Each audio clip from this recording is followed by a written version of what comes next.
That's it. Now, I really don't know what a transition is. Is it just a mental transition? Is there a physical part? Does it even matter? And I'm sincerely curious because I'm Yeah, unaware of like what is involved in this. a You lot. appear to have a chest now. Is that an operation or is that Yeah, it's a combination of hormones and an operation. I've had several surgeries for gender. They would call them gender confirming surgeries, is what they're technically called, but they're surgeries to help the transition. So, yeah, I started taking hormones in October of 2020, and so that's kind of step one. You know, when you decide that okay, I'm going to go this route, usually you start taking hormones, and the estrogen.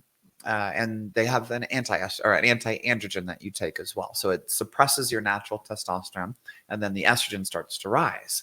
And so you get physical changes with that. So your skin starts to soften, some of the fat deposits start to shift, like more butt and thighs areas.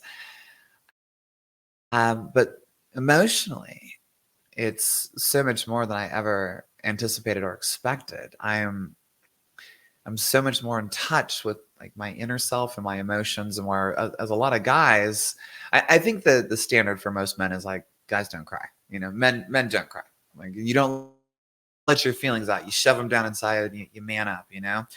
With estrogen, you just can't do that. Those feelings come to the surface, and I would find myself just crying at the drop of a hat. It was such a strange and very unique part of my life and early in the transition.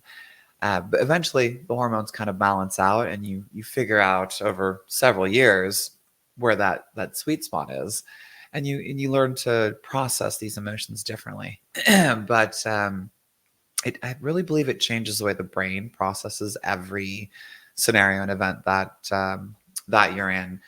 But as far as surgeries, yeah, I had lost a ton of hair from my dreadlocks from steroids.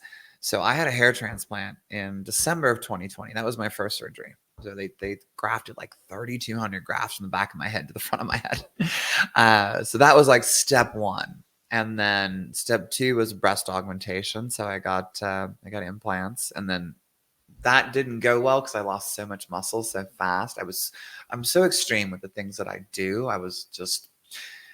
I did so much cardio. I changed my nutrition. I stopped lifting weights, and I lost all this muscle. So the implants dropped too far. So I had to go back in for like a second one. So I think that was like November 21. I did the second breast augmentation. And then the next year in May, I did my facial surgery.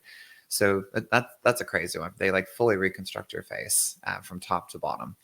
And then they shaved off my trachea so that I don't have an Adam's apple. I did a face lift and a second nose job that December. And then last year in May, I had a vocal surgery. But unfortunately, it didn't come out the way I wanted to. My voice changed a little bit. But prior to that surgery, I started experiencing what's called vocal cord dysfunction. So the specialists I've seen, they don't know why it happens. It's something kind of unique.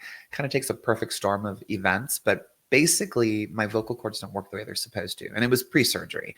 So I kind of have this like lower, deeper voice still, even though the surgery should have fixed it. So that's kind of where I'm at. But there's still more surgeries to be done, and I'm kind of the point where, five and in a couple of years is a lot on the body. So I'm kind of just like taking a little breather right now.